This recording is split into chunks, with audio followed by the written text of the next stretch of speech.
ili kuleta maendeleo hasa kwenye upande wa kilimo. Na kilimo hicho ni kilimo ambacho ni endelevu, kinachomtoa mkulima katika hatua moja ya ulimaji mpaka hatua nyingine ya ulimaji kwa ajili ya maendeleo. Hawa AGRA ni wafadhili wakubwa sana na wadau wakubwa sana wa kilimo katika nchi mbalimbali za Afrika.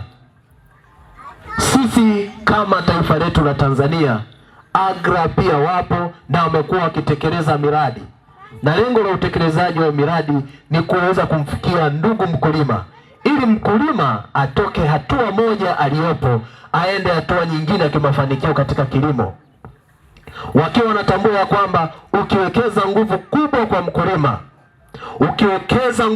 kwa mkulima, unaweza kuliokoa taifa. Tumaini. Kwa hiyo wewe kama ambaye ni mkulima, usijione kwamba ni mkulima mdogo. Serikali, mashirika yanakutazama wewe kwa habari ya maendeleo ya taifa hili la Tanzania. Usijione wewe ni mdogo. Labda unalima hekari moja, ukahisi kwamba hekari moja unayolima ni ndogo, haiwezi kuchangia maendeleo ya nchi yetu ya Tanzania. Wewe hapo ulipo, hatua unayochukua ya kwanza kulima ni hatua nyingine ya wewe kuweza kufikiwa, kupewa elimu na kuwezeshwa kuweza kupanda viwango vikubwa vya kilimo. Tumaini. Kwa hawa AGRA wanahusika pakubwa sana kuweza kuleta miradi. Nadhani tumewaona hawa AGRA. NYDT maana yake Nyakitonto Youth for Development Tanzania. Nyakitonto Youth for Development Tanzania. Hili ni shirika ambalo linatekeleza miradi yake hapa nchini Tanzania. Eneo lolote lile hapa nchini Tanzania ambapo kuna miradi, shirika letu linaweza kutekeleza miradi. Kwa hiyo lengo letu sisi kama Nyakitonto ni shirika ambalo limejikita katika upande wa kilimo na limefocus sana kuinua wakulima, hasa vijana. Tukitambua ya kwamba vijana ndio taifa la kesho na ndio wazee wa kesho. Kama vijana wasipowezeshwa, kama vijana wasipopewa elimu, hawawezi kuweza kusaidia kizazi kijacho cha watoto wadogo. Tuko pamoja? Kwa hiyo shirika letu hili linatekeleza miradi hiyo. Shirika la Nyakitonto Youth tunatekeleza mradi unaoitwa kwa kifupi YEFA. Sema YEFA. YEFA. Ukisoma hapa unaona kuna maneno yameandikwa Youth Entrepreneurship for the Future of Food and Agriculture. Kifupi chake kwenye mabano wameandika YEFA. Huu ni mradi ambao umejikita kuweza kuwainua na kuwezesha vijana wajasiriamali katika minyororo ya thamani ya chakula. Lengo ni kuweza kukiinua kilimo katika nchi yetu ya Tanzania. Lakini sisi kama shirika la Nyakitonto katika mradi huu wa YEFA tumejikita katika zao kuu la alizeti, na ndio limetuweka hapa katika siku ya leo ya mkulima shambani.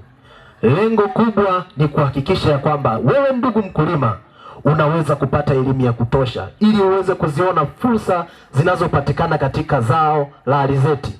Katika shirika letu la Nyakitonto, katika halmashauri yetu tuna mashamba darasa zaidi ya 5 ambayo ndio tunayasimamia katika halmashauri yetu, lakini wapo pia katika halmashauri zingine za mkoa wetu wa Katavi. Tumaini.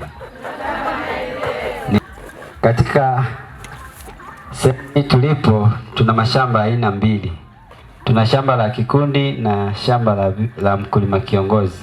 Kwa hiyo ndio maana unaona sehemu nyingine limepaliliwa, sehemu nyingine hamna, sehemu nyingine wamepalilia vizuri zaidi, ni shamba la kikundi. Lakini shamba la VBA kidogo linaonekana liko vizuri, na yeye atakuja alielezee. Mimi naelezea shamba la kikundi. Tulilipanda tarehe, nadhani nyie ni mashahidi ambao mlikuwepo. Bahati nzuri siku tunapanda walikuwepo hadi wenye vikundi. Tuliita vikundi vyote, si ndio akina mama? Tukafanya demo, tukafanya testing kule, tukapanda wote tarehe 1 mwezi wa 2. Shamba linaonekana limesha komaa ukiliangalia hili huku. Lakini hili tulipanda tarehe tofauti. Basi katika upandaji wetu tumekutana na changamoto nzuri tu. Bahati nzuri tulipokea mbegu nzuri kutoka Advanta Hisense kutoka kampuni la Nyakitonto, walituletea mbegu bure. Kama mnavyoona hakuna aliyedai hela. Shamba letu hatukuwekea mbolea, lakini shamba hili hapa tuliweka mbolea. Maana yake ni nini? Tunataka tuone aliyetumia mbolea na aliyelima bila kutumia mbolea, utofauti wake uko wapi? Hata wewe unapokuwa kule shambani, najua kuna baadhi ya waamini mbolea hamna kazi, hamna maana ya mbolea. Panda eka moja kwa kutumia mbolea, afu nyingine panda hivyo hivyo, uone matokeo yake. Sawa? Changamoto ya kwanza hatukuwekea mbolea, na hiyo ni kwa ajili ya kupata sisi elimu. Unapotoa elimu usitengeneze mazuri tu, lazima na mabaya yawepo ili tujifunze. Tumaini. Bahati nzuri na nyinyi akina mama mliniomba mbegu kutoka Nyakitonto, najua mmepanda huko, si ndio? Kwa shamba letu mpaka mnavyoliona ndio hivyo, changamoto zake ndio hizo palizi, kwa sababu ni shamba la kikundi, tunapalilia sisi wenyewe. Kama mwana kikundi mvivu ndio kama hivyo, unakutana na uchakavu wa shamba unakuta halijapaliliwa sehemu hii, lakini sehemu hii waliopalilia ndio hivyo. Changamoto ya pili ni mifugo. Mifugo imetusumbua tangu kupanda mpaka kufikia hapa, inabidi uwe mlinzi. Bahati nzuri nadhani mheshimiwa na wewe umeona ipo mifugo, hata humo ndani saizi utakuta imo tu. Mifugo aina ya mbuzi inatusumbua sana. Jamii yetu bado haijawa na mwamko wa kuwachunga wale wanyama, lakini ndio hivyo, tunatoa elimu taratibu. Bahati nzuri tulizipanda mapema, pengine tungepanda mwezi wa 3 tusingeona kitu chochote hapa, kwa sababu saizi ndio ingekuwa changa, wanyama wangekula sana. Kwa hiyo unapoona miche imedondoka hivi ni mbuzi analukia na udondosha chini, anaanza kula majani, anakula na zile mbegu, punje zote anamaliza. Kwamba pamekuwa na changamoto kidogo wakati wa upandaji. Ule mwezi wa 2 tulikuwa na mvua kubwa, tulipanda na baadaye ikanyesha mvua kubwa, baadhi ya zingine hazikuota, ndio tukawa tunarudia. Lakini pia tarehe 25 mwezi wa 2 tukaweka mbolea aina ya Kaino Plus.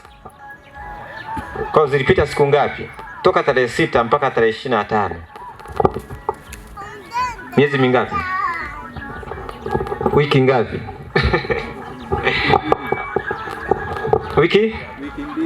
Wiki mbili na kitu, sawa? Baada ya kuwa na wiki 2 na kitu tuliwekea mbolea na zilistawi vizuri sana, na matokeo pia tulikuwa tunayaona. Lakini tumeenda mpaka sasa tunaweza kusema kwamba hizo miezi 3 ni kutokana na ubora wake. Lakini pia kama alivyosema mwenzangu, changamoto ya mbuzi kama tunavyoona zinaharibu. Changamoto pia nyingine ambayo ilikuwa ni kubwa zaidi ilikuwa ni mvua ambazo zilikuwa zinaendelea kunyesha. Kuna wakati mwingine tuliweka mbolea, mvua ikafata, ikazisomba baadhi ya mbolea. Kwa hiyo kufikia mpaka hapo tuseme kwamba alizeti iko vizuri na iko tayari kuvunwa, lakini pia tunatarajia kuwa na matokeo mazuri. Haya wanaoyafanya hapa hawa ni mipango ambayo ipo ndani ya serikali yetu ya Jamhuri ya Muungano wa Tanzania. Lakini kwa bajeti ya serikali kwa mwaka huu huenda asingefanyika haya. Sasa serikali inafanya kazi kwa kushirikiana na wadau mbalimbali wa kilimo. Sasa hawa wadau wa kilimo kupitia shirika la Nyakitonto Youth for Development wanatekeleza huu mradi wa masuala ya kilimo katika yale ambayo serikali yetu ingeweza kuyafanya. Kwa ndugu yangu kutoka NYDT tunawashukuruni sana, maana mnatekeleza yale ambayo serikali ndio itakiwa iyafanye. Sasa niombe tusogee kwenye eneo la shamba ili tuwe tunaongea tukiwa tunaona na uhalisia kabisa, jamani, si ndio? Basi naomba niwasumbue, tusogee mara moja hapa.